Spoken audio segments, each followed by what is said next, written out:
desde Denver, Connecticut, estás escuchando tu emisora Jesús es el Camino Radio.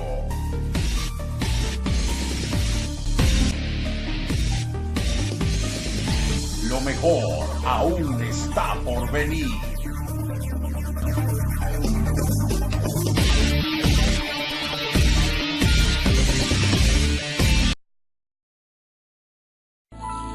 Evangelio de Mateo, capítulo 16.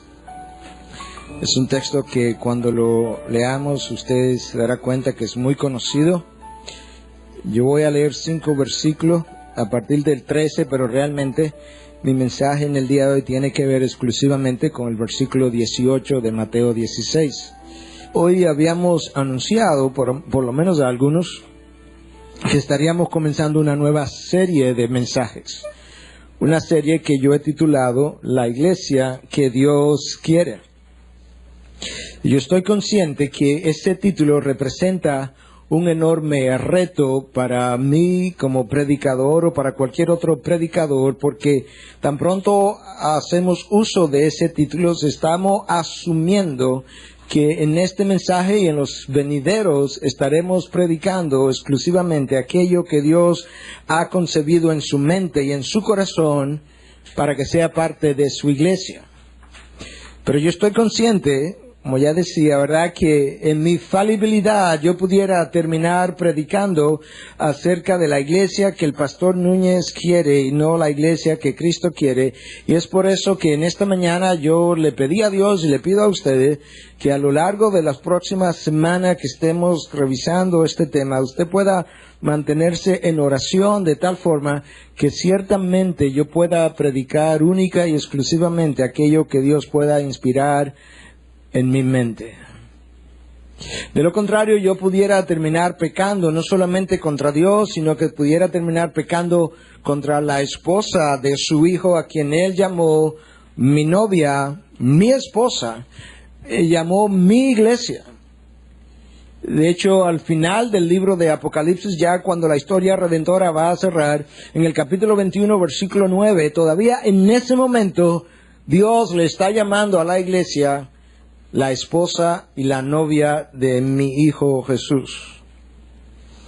Yo creo que ha habido mucha confusión acerca de lo que esa iglesia debiera ser o debiera no ser. Y la confusión ha estado no solamente de parte de los miembros de las iglesias. Yo creo que en la medida en que uno ve y observa el panorama nacional e internacional, yo creo que ha habido mucha confusión de parte de los líderes de esa iglesia de hoy en día. Y algunos están tan confundidos, y vemos sus artículos en algunas de las revistas que preguntan si la iglesia de Cristo ha de sobrevivir a estos tiempos. Si la iglesia que Él compró con su sangre, la iglesia que Él selló, la iglesia que Él ha decidido levantar, si ha de sobrevivir a las presiones de estos tiempos sin que sea modernizada primero. Y ciertamente yo creo que el hecho de que la iglesia de hoy esté desviada es altamente preocupante, pero quizá no es un hecho tan nuevo como uno pudiera pensar. Reflexionando acerca de esta serie, volví a ver las iglesias que están descritas en el libro de Apocalipsis, 7 de las iglesias sembradas en Asia Menor, y cómo Cristo se paseó en medio de ellas y le pasó revista, y cómo a cada una de ellas tuvo palabras de condenación, con la excepción de una sola, la iglesia de Filadelfia. Cómo Cristo condenó a la iglesia de Éfeso por haber perdido su primer amor. Cómo condenó a la iglesia de Laodicea por ser ni tibia ni caliente. Aparentemente los que estaban ahí se identificaban como cristianos, pero no lo eran, y por eso es que Él dice en ese momento que Él iba a vomitar de su boca. Porque una cosa es aquellos que no son cristianos, otra cosa es aquellos que son cristianos y verdaderamente lo son, pero una cosa horrible es para Dios aquellos que se llaman cristianos pero no lo son, y esa era la iglesia de la Odisea. Otra iglesia, la de Sardis, estaba muerta. Otra iglesia estaba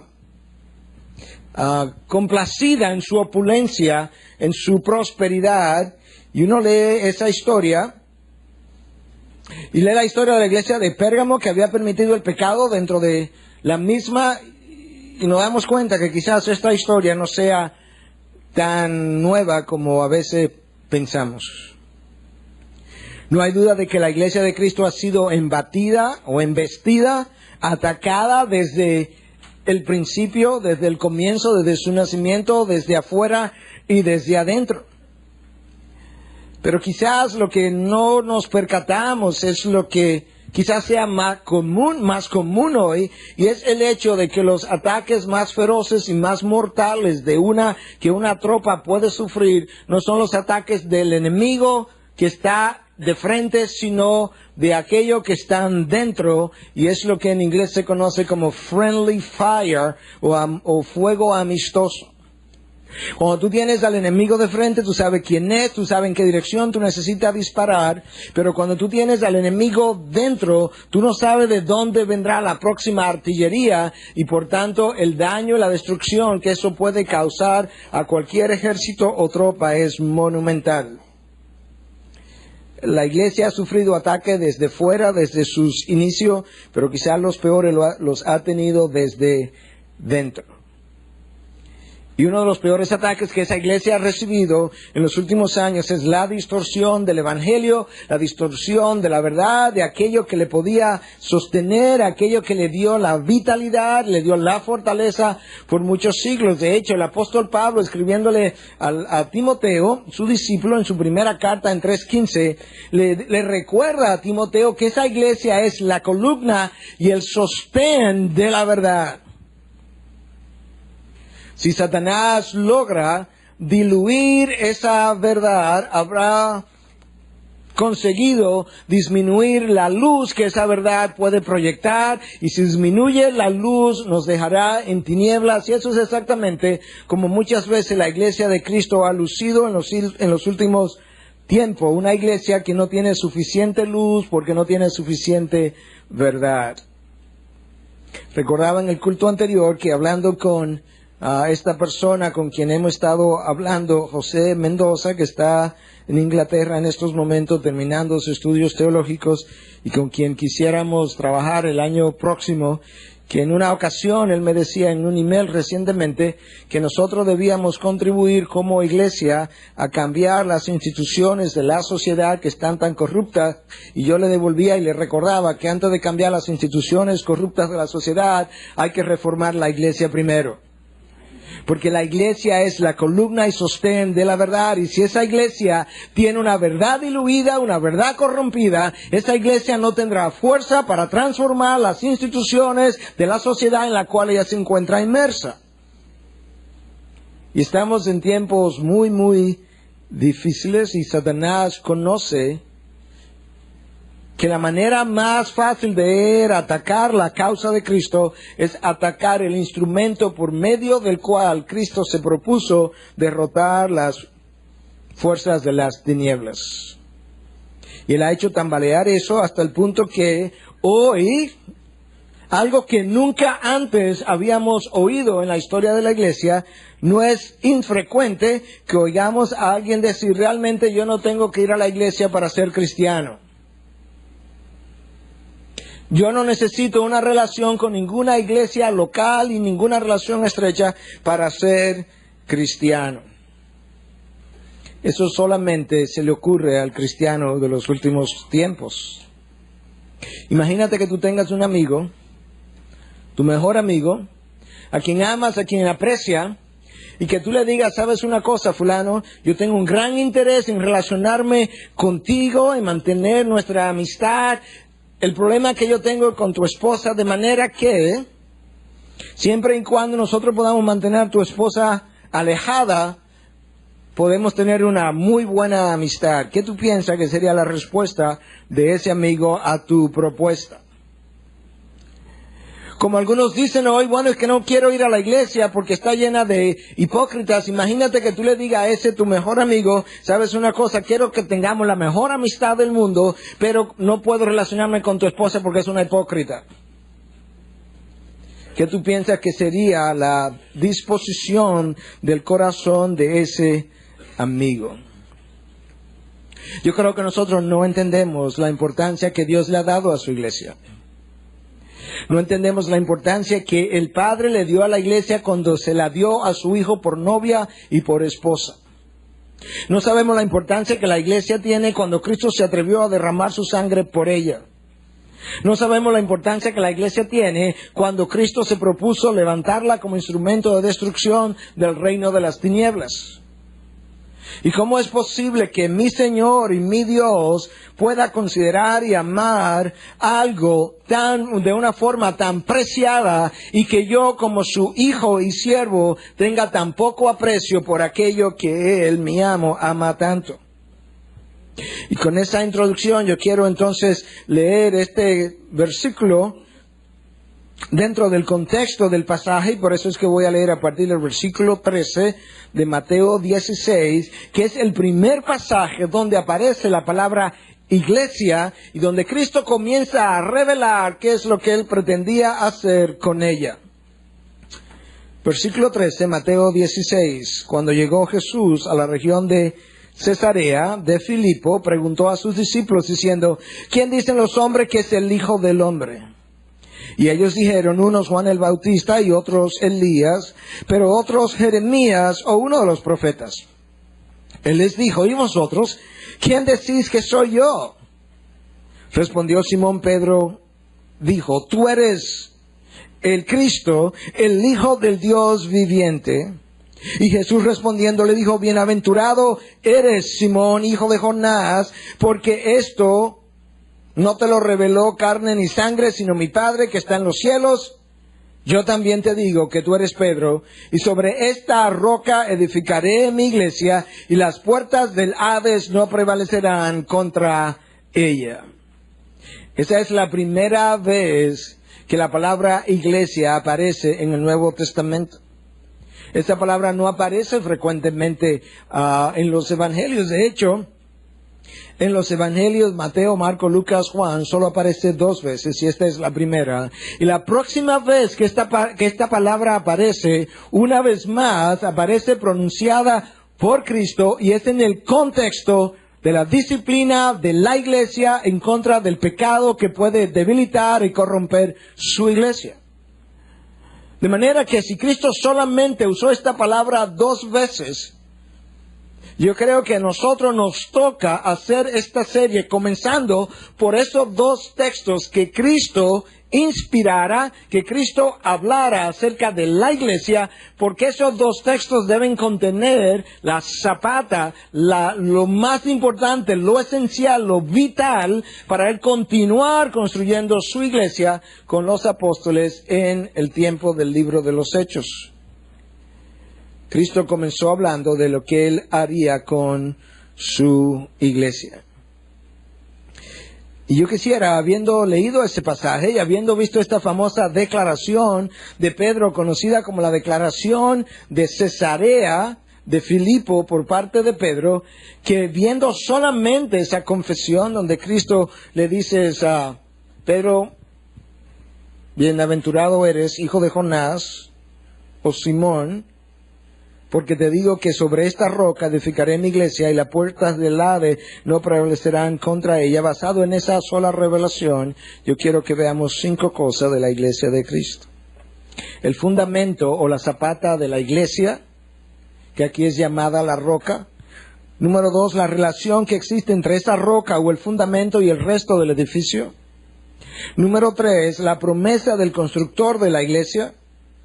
Número 4, la procedencia de los ataques contra esa iglesia. Y número 5, la garantía de la iglesia.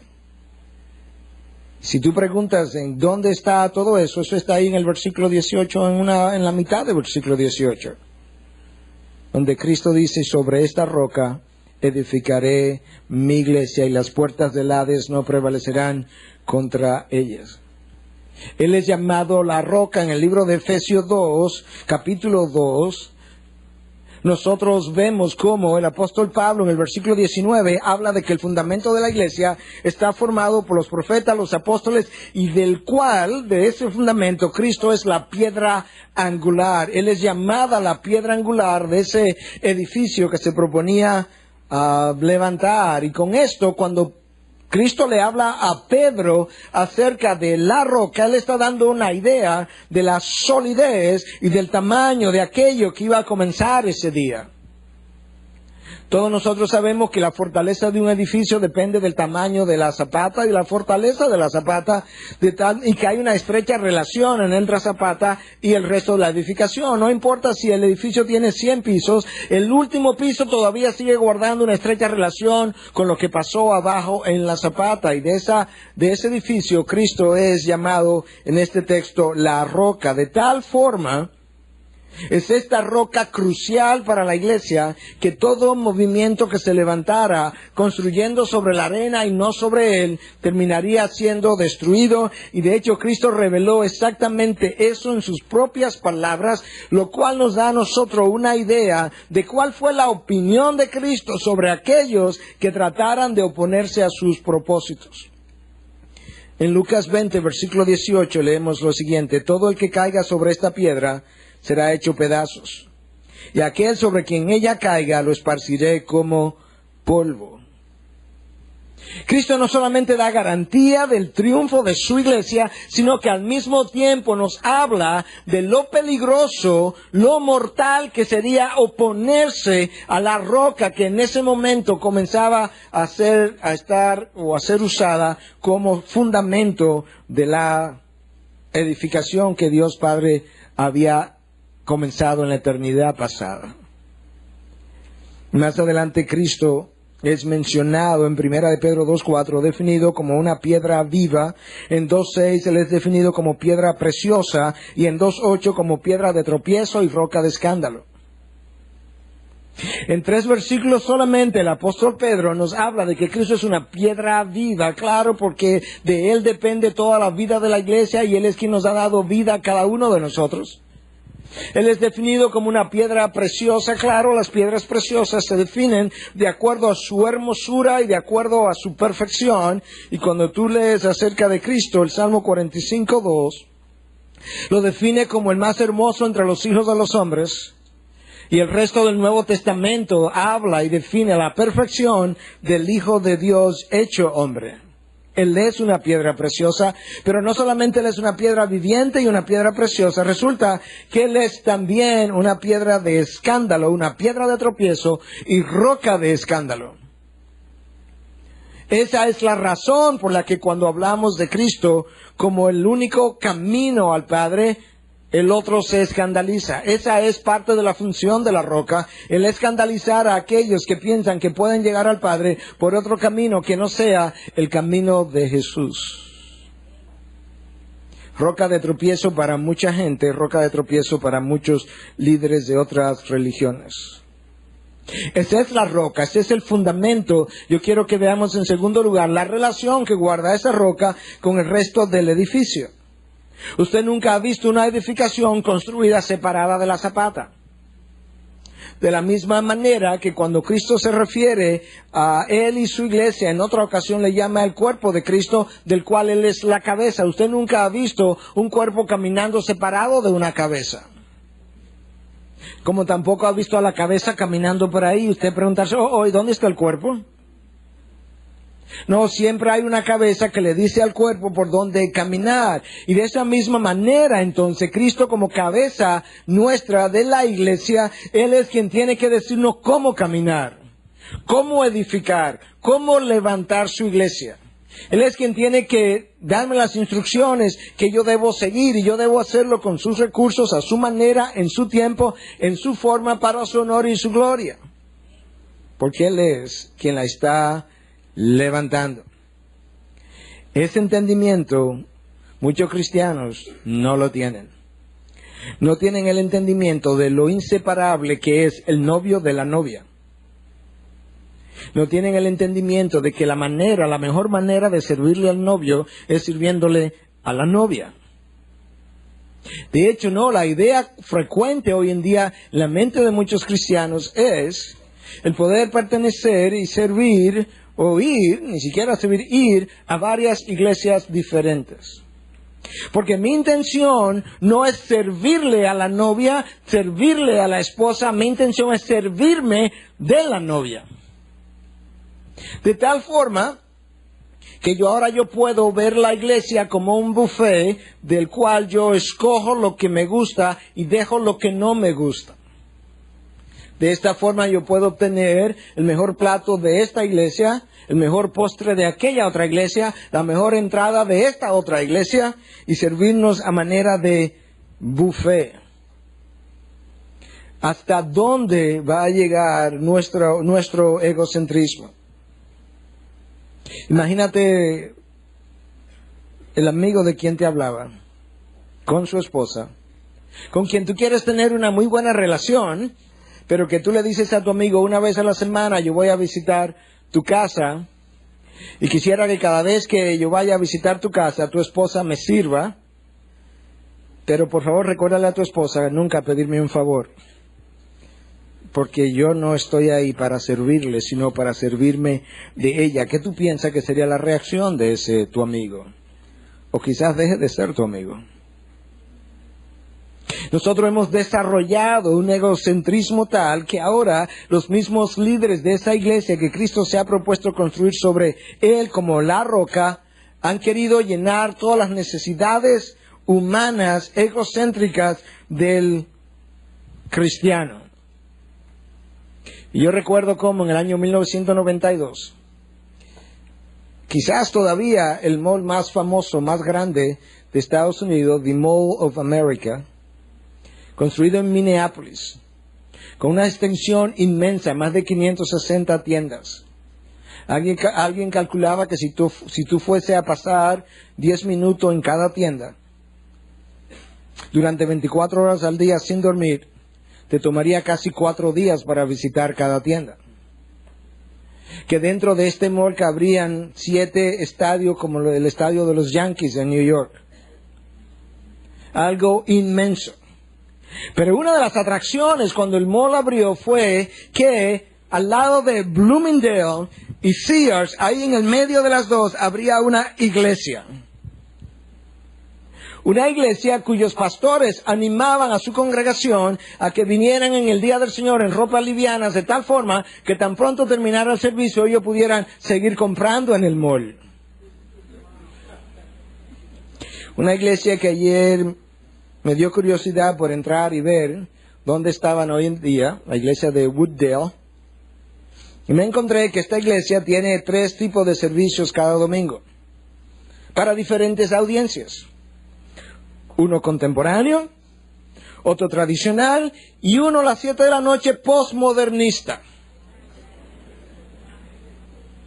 De manera que ahora nosotros no tenemos, nadie tiene que sacrificarse por el otro. No necesitamos una adoración mixta entre quizás lo tradicional y lo contemporáneo. No, podemos servirle a los gustos egocéntricos de este grupo, y si no te gusta ni este, te damos un tercero ahora, postmodernista, donde ellos anuncian que hay luces, artes, video y toda otra experiencia multisensorial, dice la página. ¿Hasta dónde vamos a llegar mercadeando la iglesia? ¿Hasta dónde vamos a llegar diluyendo la verdad de su mensaje?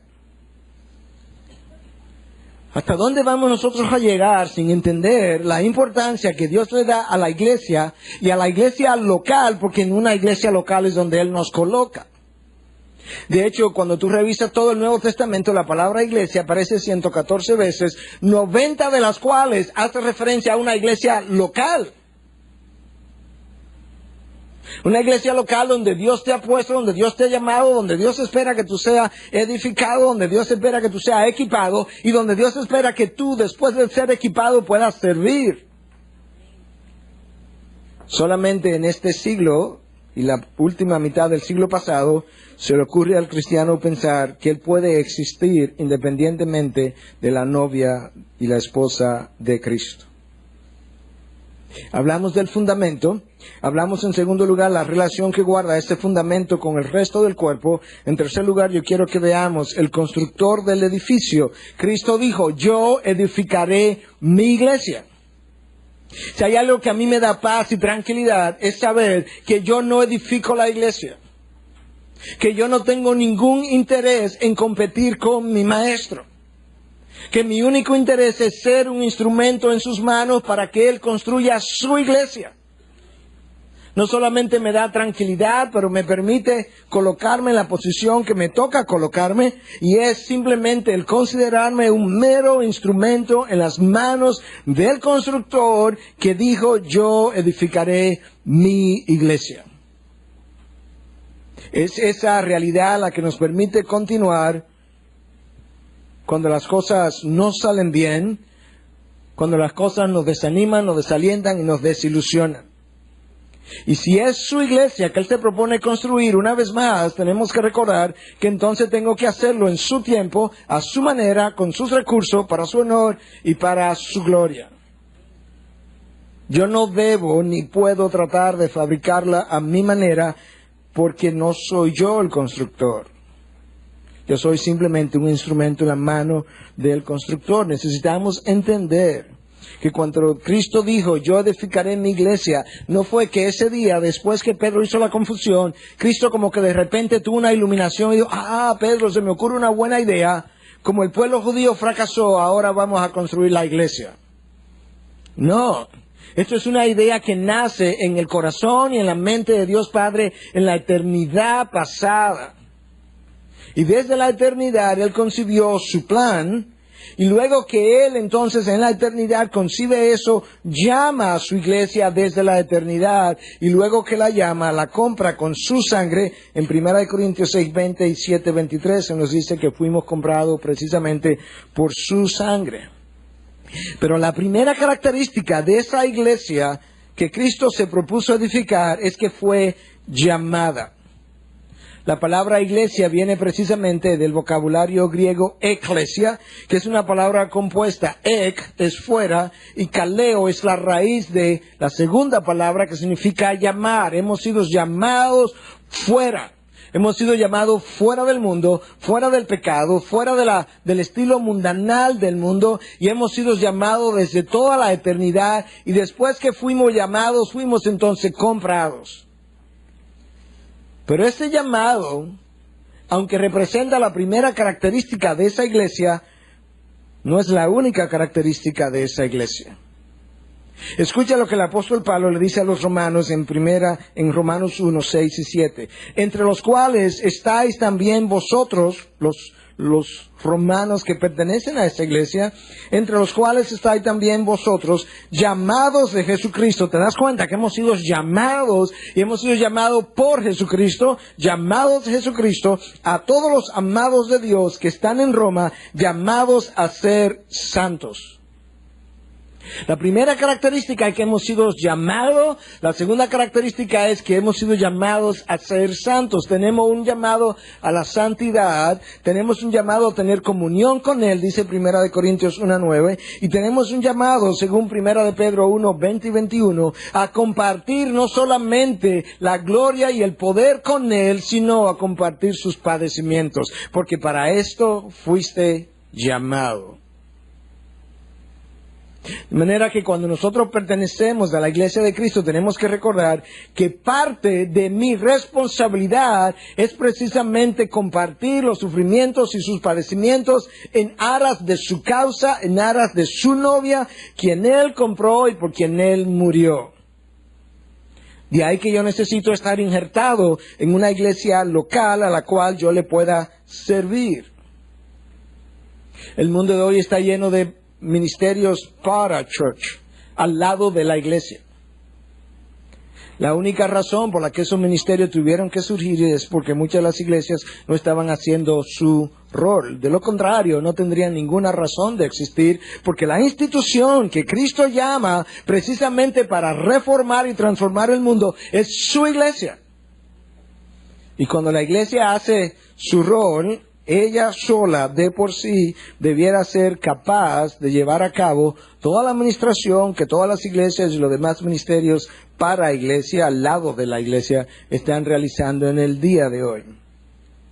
La única garantía que Cristo da es para su iglesia.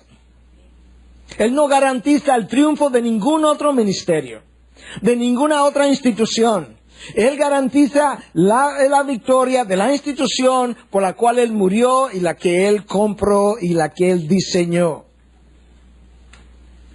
Y si nosotros vamos a levantar o ser instrumentos de esa edificación en las manos del constructor, tenemos que hacerlo con su poder.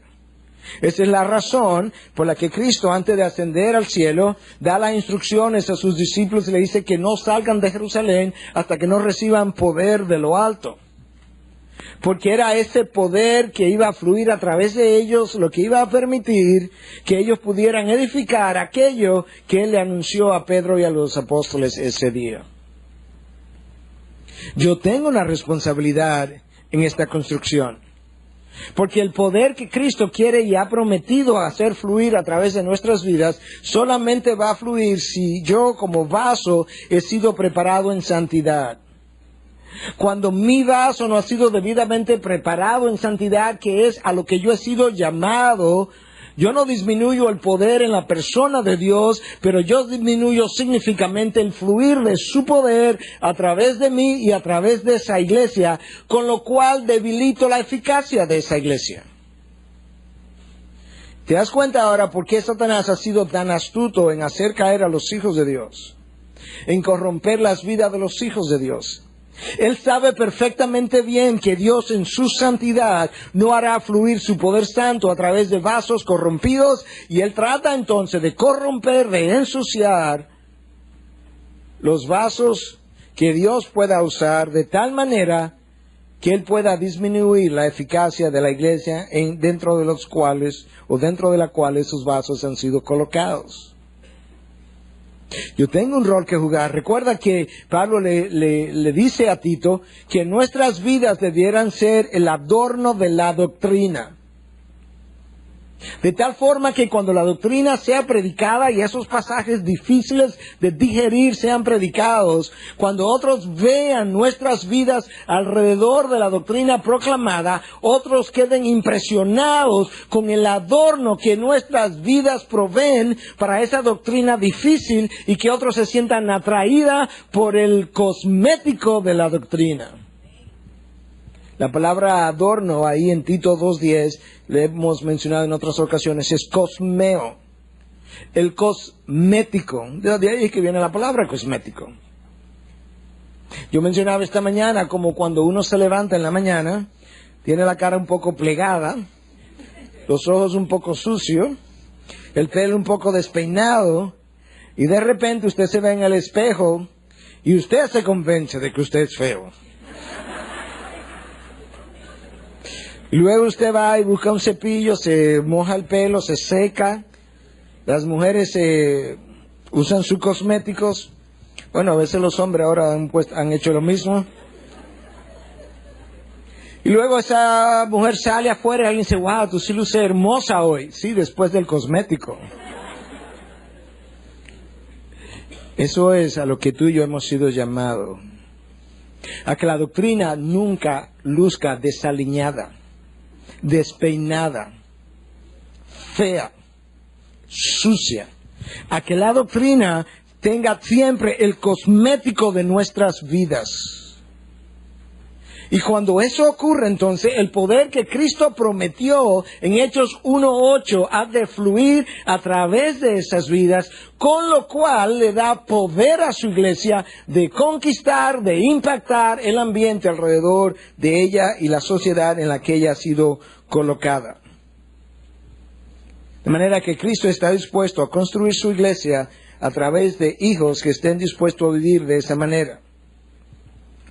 Hijos que estén dispuestos a sufrir por la causa, a dar el todo por la causa, a hacer el mejor esfuerzo por esa causa. Y tú comienzas a ver mejor entonces quién es realmente el constructor de este edificio. Yo edificaré mi iglesia, esas fueron sus palabras. Hemos visto el fundamento, la relación que guarda esa roca o fundamento con el resto de la edificación. Hemos visto ahora también quién es el constructor. Y yo quiero que veamos ahora, como punto número 4, de dónde vendrían los ataques en contra de esa iglesia.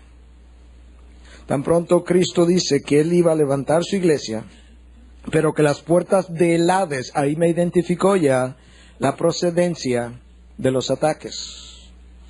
No importa si los ataques vienen de afuera de la iglesia o si vienen de adentro de la iglesia, esos ataques contra la iglesia de Cristo han sido concebidos en el Hades. Ha sido preparado por la cabeza del Hades, que no es otro que Satanás mismo. El Hades es una identificación del reino de las tinieblas. Y Satanás se ha propuesto detener el avance de la iglesia. Cuando un cristiano cae, o un líder de la iglesia cae, y eso detiene el avance, la eficacia, el poder de esa iglesia, esa estrategia fue concebida en el Hades. Cuando la iglesia diluye la doctrina de Cristo, con lo cual diluye el impacto de la verdad proclamada, esa estrategia fue concebida en el Hades. Cuando los líderes de la iglesia compran la idea de mercadear esa iglesia, diluir su doctrina, entretener al que viene, eso ha sido concebido en el Hades. Satanás comenzó con una estrategia diferente. Cuando la iglesia comenzó a levantarse, él comenzó a perseguirla. Pero se dio cuenta rápidamente que mientras más la perseguía, más se fortalecía la iglesia. Y de repente él dice, no, yo tengo que cambiar de estrategia, porque ciertamente la sangre de los mártires lo que está haciendo es fortalecer la iglesia. Y esa ha sido siempre la historia de la iglesia, que la sangre de los mártires ha sido la semilla de la iglesia. Satanás dijo, no me conviene esa estrategia. Y tan pronto él vio a Constantino, el emperador romano, convertirse, aparentemente, él diseñó otra estrategia.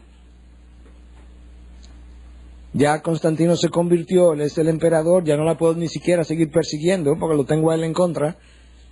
Mi estrategia ahora es casar el poder político con el poder de la iglesia. Hacer que la iglesia cometa adulterio de matrimonio con el poder político. Y le quitamos entonces toda la fuerza necesaria a la iglesia. Y la iglesia entonces pasó a ser, o a vivir los años oscuros de la iglesia, como se le conoce en la historia, hasta que Dios desde dentro de la iglesia levantó a un hombre de nombre Lutero y la hizo explotar desde adentro hacia afuera, con lo cual él volvió a cambiar y a transformar el continente europeo por segunda vez. Satanás se da cuenta que su estrategia funcionó por un tiempo, pero que no iba a continuar funcionando. Y en los últimos años, el Hades ha concebido otro plan. Pero es un plan multifacético. Yo puedo entretener la iglesia de diferentes maneras. A un grupo le hago creer que tengo más poder de lo que realmente tengo. A un grupo le hago creer que yo tengo realmente, que yo puedo hacer mucho más de lo que puedo hacer, de tal forma que se entretengan conmigo estudiándome y se olviden de estudiar la verdad, de estudiar a la persona de Jesús, de vivir preocupado conmigo de tal manera que su preocupación, su miedo y su temor los debilite. Ganó esa batalla. A otros yo lo voy a entretener con la idea de que yo no existo. O si existo, estoy en el infierno ahí atrapado, no puedo ni siquiera salir, no puedo hacer nada. Gané esa batalla. A otros yo lo voy a entretener de la misma manera que yo he logrado entretener al mundo, con ansia de dinero, el evangelio de la prosperidad. A otros lo voy a entretener con ansia y hambre de poder. Levanto nuevos profetas y apóstoles. A otros los voy a entretener con la sensualidad dentro de la iglesia. Y ganó cada una de esas batallas. Pero quizás la peor de ellas es aquella estrategia que ha logrado convencer a los hijos de Dios que Satanás realmente tiene más poder y más capacidad de hacer de lo que realmente Él tiene. Y se nos olvida que Cristo nos dejó en su palabra precisamente suficiente revelación para que nosotros entendiéramos que no iba a ser de esa manera y que no era como Satanás quería convencernos. Colosenses 2:15 dice, y habiendo despojados a los poderes y autoridades, hizo de ellos un espectáculo público, triunfando sobre ellos por medio de Él. En la cruz le hizo un espectáculo público, los despojó de sus poderes.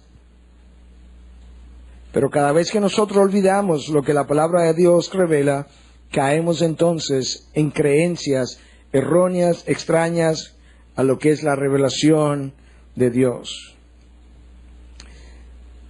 Satanás ha logrado en los últimos años asestar duros golpes al liderazgo de la iglesia. No importa si eran los tiempos de Jimmy Swaggart, de Jim Baker, o más recientemente de Ted Haggard, pastor de una iglesia de 14,000 miembros en Estados Unidos, presidente de la Asociación de Iglesias Evangélicas con más de 45,000 iglesias afiliadas, con una campaña contra la homosexualidad increíble, hasta que el homosexual con quien él tenía una relación por 2 años lo denunció, y de quien él compraba anfetaminas. Obviamente Ted Haggard fue despedido de su iglesia y el proceso de Mateo 18 fue puesto en ejecución. 2 veces Cristo menciona la palabra iglesia. Una, para hablar de quién era la roca y el constructor y garantizar que nadie la destruiría. Y 2, para hablar la necesidad de la pureza de esa iglesia que Él garantizaría a través de lo que es el proceso de Mateo 18 como disciplina de la iglesia. Cuando la iglesia descuida su santidad, el amo santo la descuida. Porque Dios tiene una adversión a lo que es la vida de pecado. Dios tiene un rechazo a lo que es contrario a su esencia, a la esencia de su nombre. Cuando esta iglesia, que queda inundada en el pecado, comienza a diluir su verdad, y los inconversos comienzan a venir a esa iglesia, y de repente se encuentran el sermón aburrido, en vez de preguntarnos cómo es que la palabra viva al salir de los labios del predicador se hace muerta, en vez de revisar eso, lo que hacemos es, lo que necesitamos es darle más entretenimiento. La diluimos todavía más, aumentamos el entretenimiento, acortamos el tiempo de los cultos y de esa manera podemos continuar manteniendo a las personas contentas, pero no a Dios. De esa manera podemos continuar atrayendo grandes multitudes de personas, pero no de discípulos. De personas, pero no de ovejas, porque mis ovejas escuchan mi voz. Y si hay algo que distingue a las ovejas del buen pastor, es hambre por el alimento que él prepara y no por el entretenimiento. Si hay algo que es característico de las ovejas del buen pastor, es precisamente que ellos quieren la palabra no adulterada, el alimento limpio versus un alimento contaminado. Y sus ovejas escuchan su voz. La iglesia de hoy en día ha perdido la noción de la importancia que tiene la predicación de la palabra, que le dio fortaleza y levantó a la iglesia primitiva y la sostuvo por años. Pero como hoy el interés no es en levantar la iglesia de Cristo, contribuir a levantarla, sino a tener muchas personas, nos hemos propuesto entretenerlas independientemente de la opinión del constructor. ¿Te das cuenta por qué es tan importante nosotros entender, uno, quién es la roca, dos, la relación de esa roca con el resto del edificio, la relación del novio con la novia, el amor que él tiene por ella, la pasión que tiene por ella, el entender también que yo no soy quien la construyo, él es quien la construye y que yo tengo que entender que si él es quien la va a construir, lo va a hacer con sus recursos, a su manera, en su tiempo y en su forma. Finalmente yo quiero que veamos no solamente el fundamento y la relación con el resto del edificio, no solamente quién es el constructor de esa iglesia, no solamente de dónde provienen los ataques contra esa iglesia, yo quiero que veamos la garantía de la iglesia. ¿Cómo nosotros sabemos que la iglesia de Cristo ha de triunfar? ¿Cómo nosotros sabemos que la iglesia no ha de sucumbir? Yo recuerdo que todavía vivía en Estados Unidos ya preparándonos para venir para acá, cuando la revista Christianity Today comenzaba a sacar en su primera plana, estamos hablando antes del año 1997, artículos con esta pregunta: ¿sobrevivirá la iglesia? ¿Sobrevivirá la iglesia? La iglesia que Cristo dijo, las puertas del Hades no prevalecerán contra ella. ¿Tú tienes alguna duda de si prevalecerá o sobrevivirá? ¿Sabe por qué existe la duda? Porque como quien garantiza eso es esta palabra que fue hablada, y nos hemos despegado de la palabra y nos hemos olvidado de la palabra, de esa misma manera nos hemos olvidado de la garantía dada por el constructor. En estas semanas yo tuve la oportunidad de volver a ver el viernes en la noche, de volver a ver la película de la Crónica de Narnia. Y hay una escena, hay varias escenas que a mí me llaman poderosamente la atención en la manera en que C.S. Lewis pudo captar estas ideas. Pero en una de las escenas, tú tienes al león Aslan, que representa a Cristo, león de Judá, que tiene una entrevista en privado con la bruja de esta tierra de Narnia, que representa a Satanás. Y la bruja quería destruir toda la tierra de Narnia, pero ellos se van en secreto y tienen una reunión y hacen un pacto. Y en el pacto es que Aslan, el león de la tribu de Judá, en este caso el león de la tribu de Narnia, iba a morir por la tierra de Narnia. Y la bruja está de frente de él y antes de irse le hace la pregunta a Aslan, que representa a Cristo: ¿y cómo yo sé que tú vas a cumplir tu palabra? Porque tenía que irse de Narnia a morir, ir al reino donde ella habitaba, a la tierra. ¿Y cómo yo sé que tú vas a cumplir tu palabra? Y en ese momento Aslan la ve y hace y ruge como un león, y ella cae de rodilla delante de él, como quien dice: no te atrevas a cuestionar mi palabra. Si yo he dado mi palabra, yo he garantizado lo que mi palabra ha dicho. Y cuando Cristo dijo, las puertas del Hades no prevalecerán contra mi iglesia, Él ha dado su palabra, y lo que Él dice es suficiente garantía por los siglos de los siglos. Lo que Él ha pronunciado, así será. Yo no tengo derecho a cuestionarlo, ni a pensarlo, ni a imaginármelo. ¿Qué atrevimiento es este de preguntar que si la iglesia de Cristo ha de sobrevivir? ¿Tú no sabes quién es que ha dicho que las puertas del Hades no prevalecerán contra mi iglesia? Es Aslan, el león de la tribu de Judá. ¿Tú entiendes quién es el garante de este pacto? Es el Rey de Reyes y el Señor de Señores. Y para Él nosotros trabajamos con su garantía. Yo no necesito nada más, no necesito otra palabra, otra garantía, otra señal que me pueda afirmar lo que Él ya habló. Él nunca ha faltado a su palabra. Y confiado en su palabra, nos proponemos continuar hacia adelante. Yo quería terminar este primer mensaje de esta serie con unas palabras que también pronuncié cuando comenzamos, o mejor dicho, cuando celebramos nuestros primeros 10 años, hace unos meses atrás.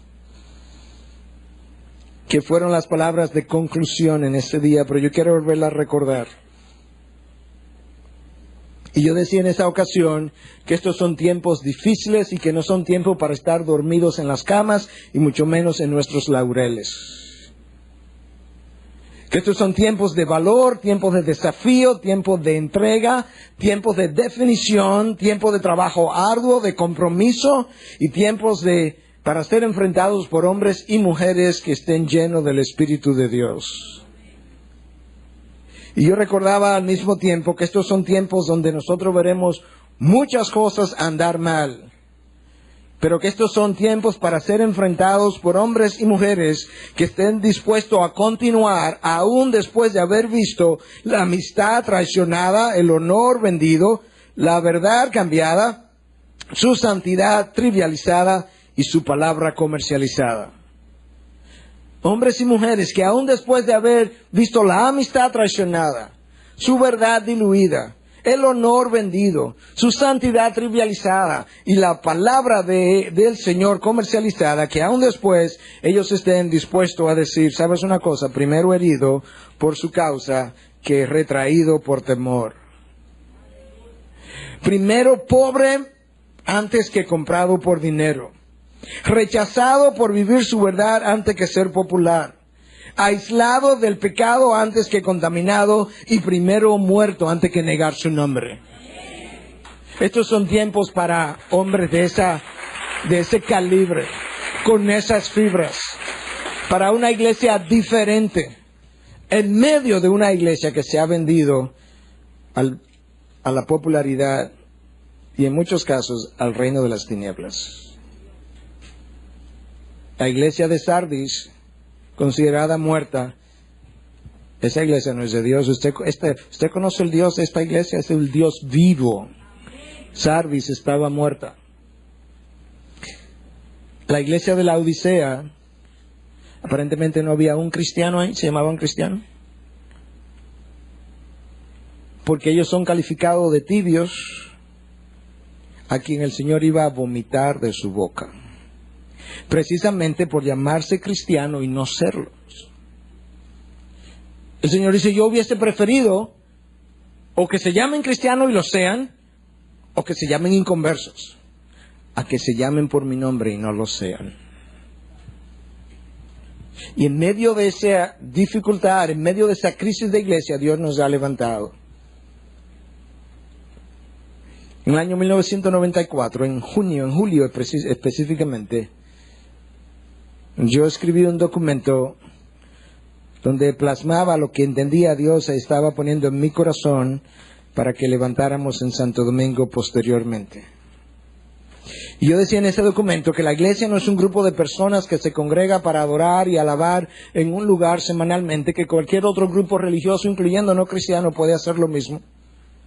Que la iglesia tampoco es un grupo religioso que se reúne para celebrar eventos de una manera cristiana y divertida. ¡No! La iglesia es el pueblo de Dios capacitada por el Espíritu de Dios para vivir una vida digna de su llamado, y que al hacer eso hacen tambalear las puertas del Hades precisamente. Y hoy en día parece que es al revés, que el mundo ha logrado tambalear las puertas de la iglesia, cuando Dios nos ha dado un llamado totalmente opuesto. Y tu llamado, mi llamado, si tú has de ser parte de esta iglesia, es precisamente a poderte vaciar de las cosas que han de hacerte ineficaz para el reino de los cielos, que no te preste a hacer una ficha de ajedrez que Satanás puede mover en el juego para interrumpir los propósitos de Dios. Que tú puedas vaciarte de todo aquello que te haga ineficaz para que el Espíritu de Dios te pueda llenar, y que a través de la llenura de su Espíritu, de su poder, nosotros podamos con esta iglesia levantada en este lugar, para este tiempo y en esta generación, hacer tambalear las puertas del Hades que conspiren contra esta nación y esta sociedad. Pastor, pero esa no es la iglesia a la que yo quiero pertenecer. Hay otras. Si usted no tiene esa idea de iglesia que nosotros le acabamos de presentar, en el amor de Cristo, con humildad, Le invitamos que encuentre una iglesia que sea como usted la concibe. Pero no queremos que esta iglesia sea debilitada en su eficacia, en su poder, porque fichas que tienen el nombre de Dios deciden no moverse conforme a los propósitos de Dios. Deciden hacer oposición al propósito de Dios al contribuir a favor del reino de las tinieblas. Porque han permitido que el pecado more en sus vidas, los debilite, interrumpa el fluir del poder de Dios a través de sus vidas, con lo cual interrumpe el fluir del poder de Dios a través de esta iglesia. No somos la única, no somos la mejor, pero somos la IBI. Y en esta iglesia la concebimos como la novia de Cristo, la esposa del Cordero. La concebimos como una iglesia que Dios quiere presentarla sin arruga y sin mancha, comprada a precio de sangre, llamada desde la eternidad pasada. Una iglesia que ha sido llamada a la santidad. Una iglesia que ha sido escogida por Dios para ser instrumento de destrucción del reino de las tinieblas. Una iglesia tan importante para Dios que Dios dice en el libro de Efesios que todavía hoy Él está enseñando a sus ángeles acerca de la sabiduría multiforme de Dios a través de la iglesia. Así de importante es la iglesia para Cristo. Es su novia, es un instrumento de destrucción en contra del reino de las tinieblas y es un instrumento de educación para los ángeles en el día de hoy. Y tú me vas a decir que siendo la iglesia de Cristo, para Cristo, ¿eso qué es? Tú no estás dispuesto a dar tu vida después que Él te ha puesto dentro de esa iglesia. Cuando eso ocurre hay una de dos posibilidades. O soy un ingrato o no soy su hijo. No hay otra. Porque soy su hijo. Si soy su hijo y estoy agradecido de lo que Él ha hecho por mí, y estoy agradecido de que Él me haga parte de lo que Él compró con sangre, Él que murió por mí, lo menos que puedo hacer es vivir para Él y su causa. La manera de tú amar a Cristo es amando a su esposa por quien Él murió. Y si tú no puedes amar a su esposa a quien tú ves, no es verdad que tú vas a amar al esposo a quien tú no ves.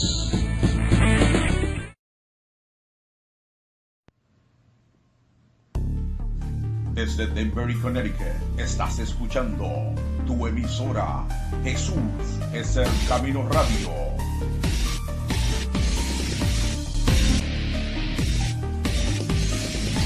Lo mejor aún está por venir.